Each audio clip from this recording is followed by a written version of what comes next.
Даже мога да ви задам и въпрос за 100 хиляди, защото вече съм участник. Вече сте участник. Ето, въпросът ми е... За български футбол не искам повече да коментирам. Не знам, има си хора, които отговарят. Българският футбол е още жив и хората се радват на такива моменти и се надяваме, че в бъдеще ще има още такива футболисти, които ще постигат и ще бият определени рекорди, което ще е невероятно.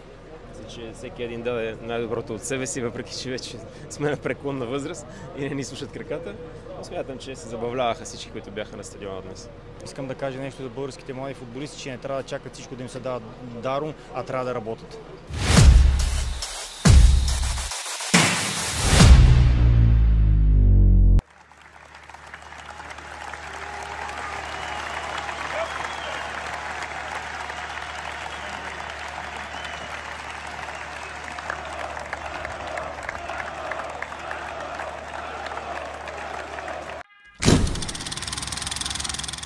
Удар далече на Мартин Тамбуров и това е гол! 1-0 за Локомотив Пловдив. Мартин Тамбуров е точен в 57-та минута. Сега шанс за удар към вратата. 1-1. Локомотив изравнява в добавеното време. Какво разочарование за Левски. 256 гола. 256 исторически момента за българския футбол. Именно те са реализирани от един от най-добрите футболисти на нашето време, Мартин Тамбуров.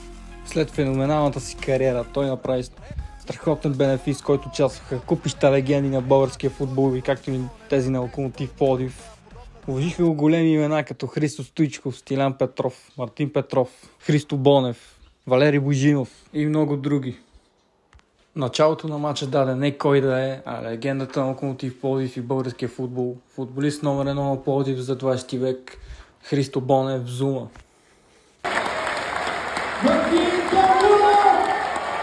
Все пак Мартин Тамбуров успя да вкара 2 гола в бенефисния си матч.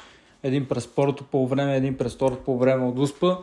И матчът между легендите на България и тези на Локомотив Пловдив завърши 3-3, като и двата отбора даваха доста голяма битка на терена и показаха, че и на тези години се още е ги била в тази игра. 15 минути преди края на матча Мартин Тамбуров излезе от игра, сваляйки бутонките от краката си, показвайки, че той спира активната си футболна кариера и ще се отдава вече на нови начинания. Той бе аплодиран като герой от публиката на Локомотив Пловдив, като той направи обиколка на стадиона, където да се срещне с феновете, като дори влезе в трибуна Бесика, където пееше и купонясваше заедно с верните фенове на Локомотив Пловдив.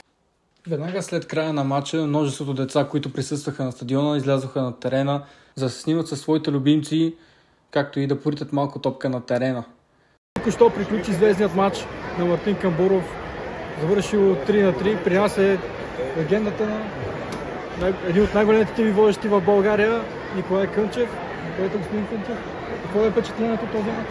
Здравей. Ами ако обърнете камерата, колежката, ако обърне и види какъв празник става точно в този момент, това е една от най-хубавите картини, които съм виждал последно време на стадионите.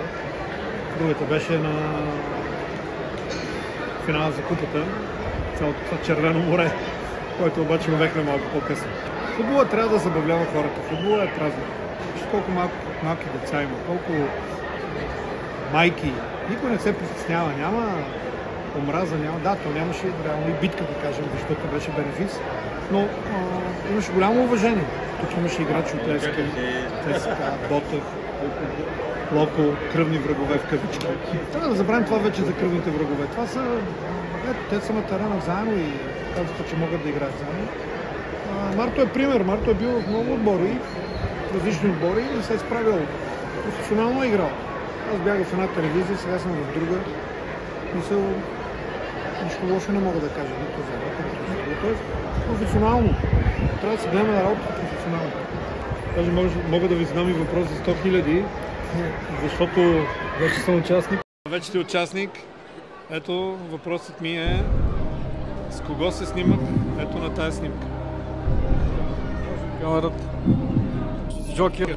Попитай водещ. Да, попитай водещ. Един от най-добрите изпълнители на наказателни удари в България. Тогава ти си малък, но тогава се появи ракетата Пършин, която следваше релефа на земята.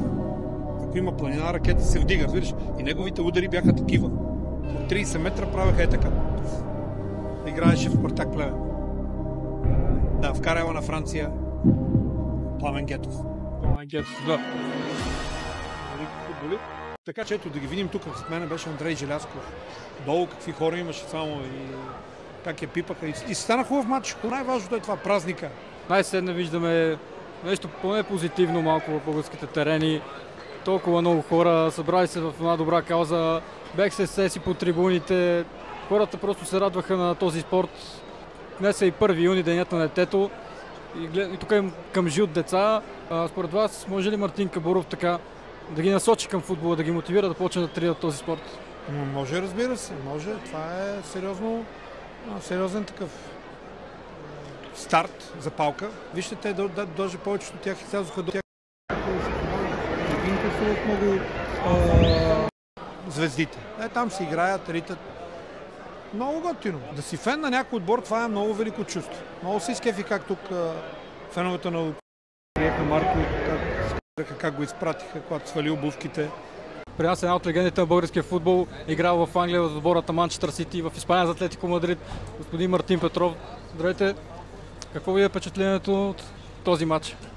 Здравейте, супер празник. Дано има повече такива матчове, за да може хората да се забавляват. Готино, хубава атмосфера. Се надяваме и този стадион да го направят, да се завърши. Дано винаги така се пълни. Днешната дата е 1 юни, празникът на детето. Смятате ли, че всичките тези деца, които бяха на стадиона, може да се мотивират да играят футбол, след като видяха толкова много легенди на един матч? Дай Боже, това е и посланието, което и Мартин го каза още преди матча, че днеска до този светъл празник използвам възможността да го честитя и аз на децата.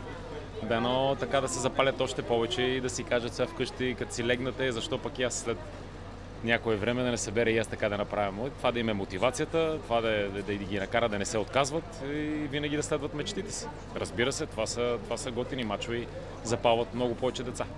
А какво мислите за новото правило на БФС за задължителните? За български футбол не искам повече да коментирам. Не знам, има си хора, които отговарят. Сега до мен е един от най-великите български футболисти, човек, който е преминал през толкова много неща и днес участваше в празникът на Мартин Камбуров. Здравейте, как мина за вас този матч? Мисля, че усмивката и това, което показа Мартин Камбуров, пълните трибуни, децата, генерациите от различни поколения, това показва, че българския футбол е още жив и хората се радват на такива моменти и се надяваме, че в бъдеще ще има още такива футболисти, които ще постигат и ще бият определени рекорди, което ще е невероятно. Какво може да накара българския фен да се завърне на стадиона? Моменти като тези. Хора, които са искали да постигнат, следвали си мечтите, правили са всичко възможно това да постигат неща, които да бъдат идоли на млади деца, защото днес имаше много момчета и момичета, които искат да бъдат футболисти и той показва, че с постоянството си и дисциплината може да постигнеш такива неща. И се надяваме, че за в бъдеще стадионите ще бъдат пълни и ще се радват не само на моменти като този, но и на истинския футбол. Една от звездите от All Stars България, Владимир Манчев. Здравейте, какво ви е впечатлението от този матч? Смятам, че стана един празник за всички, които присъстваха. Да подадем дължимото уважение на Мартин Камбуров, освен легенда на Локомотив Пловдив, зарадва всички привърженици на Локо, така и на българския футбол. Хората се забавляваха, имаше много деца на празника, всички мои бивши колеги. Че всеки един даде най-доброто от себе си, въпреки че вече сме на преклонна възраст и не ни слушат краката. Но смятам, че се забавляваха всички, които бяха на стадиона днес. Този матч би ли повлиял на малките деца за това да ги мотивират да започнат да тренират футбол? Днес 1 юни, днес случайно Мартин Камбуров избра тази дата. Наистина имаше много деца, много усмивки, което зарадва нас, заради ни положително. Надявам се да повлиява положително и на тези мълчугани, които днес напълниха стадиона. И да, надявам се този пример да бъде продължен и от следващите поколения, които сега в момента играят, да дадат добър пример на децата, за да може един ден да виждаме успехи за българския футбол. За финал, какво мислите за новото правило на БФС в следващия сезон, 4 българи задължително да играят в титулярните състави? Аз съм за. Подкрепям това правило и надявам се да се задържи доста. При нас е тренерът на Арда Кърджали, който вчера класира отбора си в Лигата на конференциите. Здравейте, господин Тунчев. Как се готвите за Европа? Ами все още не се готвиме. Сега малко ще починим и след това ще започваме да се гоним, да се готвиме, но със сигурност ще подходим доста сериозно. Мислите ли вече селекция, кои футболисти да привлечете в състава? Още тепърва не, ще разговаряме с ръководството и надявам се така да привлечем правилните хора, за да може да засилим конкуренцията в отбора и да дигнем нивото. Вие днес участвахте и в бенефисния матч Мартин Камбуров. Какво можете да кажете за този матч? Едно страхотно изживяване, един много хубав празник. Радвам се така, че успяхме да зарадваме тези хора, които бяха изпълнили трибуните и така най-вече децата, които днес имат празник. Какво е мнението ви за новото правило на БФС от следващия сезон в първа лига да има задължително 4 български футболисти в съставите? Мисля, че е едно добро начало, но все пак искам да кажа нещо за българските млади футболисти, че не трябва да чакат всичко да им се дава даром, а трябва да работят. Благодаря ви много и успех в